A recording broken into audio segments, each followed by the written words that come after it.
करता है रशिया से, तो ये बात भी ध्यान रखिए कि भारत 40% जो है ऑयल एक्सपोर्ट कर रहा है रशिया से, वो बंद करेगा तो तेल का प्राइस ग्लोबली शूट अप करेगा, क्योंकि फिर भारत थोड़ा कॉस्टली तेल ज्यादा दामों पर वो खरीदेगा। दूसरे जो मुल्क हैं, चाहे वो ओपेक कंट्री हो या यूएसए हो, इनसे जब वो तेल खरीदना शुरू करेगा तो तेल के दाम शूट अप करेगा। एक एक एक महंगाई, ठीक है। ना सिर्फ रिसेशन भारत में आएगा महंगाई, बल्कि ग्लोबली इफेक्ट होगा अगर भारत रशिया से ठीक है। तेल लेना बंद कर दे। ठीक है, लेकिन विकास जी, यहाँ पर अगर ट्रंप की बात की जाए तो मुझे लगता है कि उनको बड़बोलेपन का भी वो शिकार हो गए हैं। अगर माना जाए तो कई बार वो ऐसी बातें कर देते, कभी कहते हैं मुझे ग्रीनलैंड चाहिए, और आप देखिए किस तरीके से वो आप फिर एक बार भारत को धमकी दे रहे हैं कि अगर आप प्रधानमंत्री नरेंद्र मोदी मेरी बात नहीं मानेंगे तो हम भारत पर अतिरिक्त टैरिफ लगा देंगे। ऑब्वियसली उनका जो मागा बेस है, आप उसके साइकी को अगर स्टडी करोगे, और पूरी दुनिया में इसकी स्टडी हुई है, वो वाइट क्रिश्चियन नेशनलिस्ट फोर्स हैं और राइट विंग फोर्स हैं। तो निश्चित रूप से वो देखिए, अफगानिस्तान से जिस तरह से अमेरिकी सैनिकों की वापसी हुई थी, जो जगहसाई हुई थी, यूक्रेन में कोई दांव नहीं चला, ना पूरे यूरोप का चला, वेस्टर्न यूरोप का, ना अमेरिका का चला। तो अब जो है वो चिकन आउट कर रहे हो, किसी को चुन रहे हैं। और चुन इसलिए रहे हैं तो देखिए, एक तो उनका ये भी है, मुंडो डॉक्ट्रिन है, जो वेनेजुएला के मामले में उन्होंने इस्तेमाल किया है, वेस्टर्न हेमिस्फेयर पे कंट्रोल करते हैं वो। दूसरी बात देखिए, मुझे ऐसा लगता है कि जो एनर्जी का सोर्स जहां भी है वहां पे वो कंट्रोल करना चाहते, क्योंकि $32 ट्रिलियन का कर्ज है अमेरिका पे।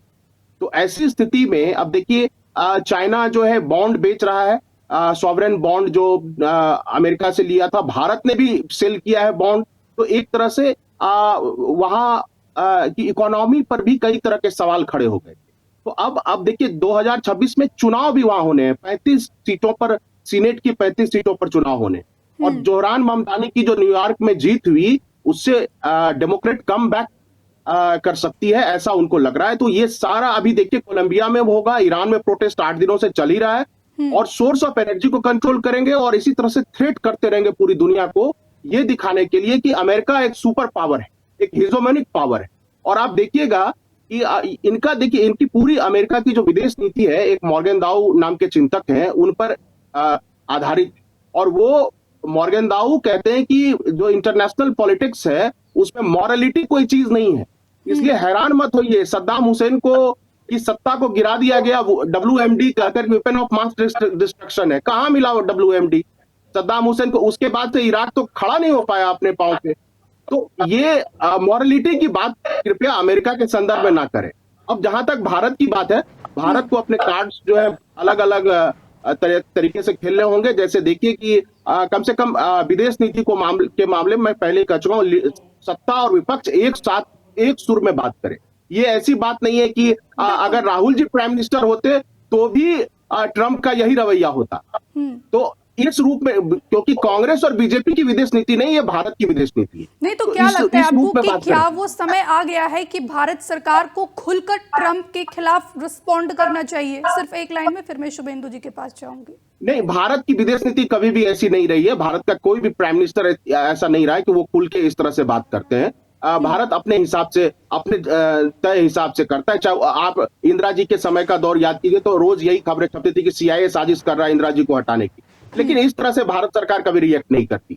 मुझे नहीं लगता कि देखिए, और जिस तरह से ब्रिटेन के साथ फ्री ट्रेड एग्रीमेंट हुआ है, और जिस तरह से यूरोपियन यूनियन के साथ भारत की बातचीत चल रही है, तो अगर वहां भी फ्री ट्रेड एग्रीमेंट हो जाए यूरोपियन यूनियन के साथ, तो भारत को एक नया मार्केट मिल जाए। ठीक है, लेकिन शुभेंदु जो यहाँ पर कांग्रेस पार्टी या फिर विपक्षी पार्टियों की बात कीजिए तो उनका कहना है कि ट्रंप बार बार भारत के खिलाफ बयान देते हैं, भारत एक संप्रभु राष्ट्र है, और प्रधानमंत्री नरेंद्र मोदी चुप्पी क्यों साध लेते हैं? देखिए, या तो राहुल गांधी जी की तरह दूसरी कंट्री में जाके जैसा राहुल गांधी जी बोलते हैं वैसा बोलते रहें, हंसी मजाक करते रहें और अपना मजाक बनवाते रहें। ये बड़ा क्रिटिकल विषय है रिद्धि। कब बोलना है, कितना बोलना है, कैसे बोलना है, कैसे बैलेंस रखना है, ये भारत सरकार को मालूम है। इसकी ज्ञान हमको कम से कम कांग्रेस के लोग और कांग्रेस के प्रवक्ता ना दें। उन्होंने भी सालों साल किया है। ये बड़ा डेलिकेट विषय है, कितना बैलेंस बनाना है, कब कितना बोलना है, कहाँ बोलना है, किस चीज़ से नाराजगी हो सकती है, कब हम अपने रिलेशंस और अच्छे कर सकते हैं। इन सब चीज़ों को ध्यान में रखते हुए भारत का विदेश मंत्रालय काम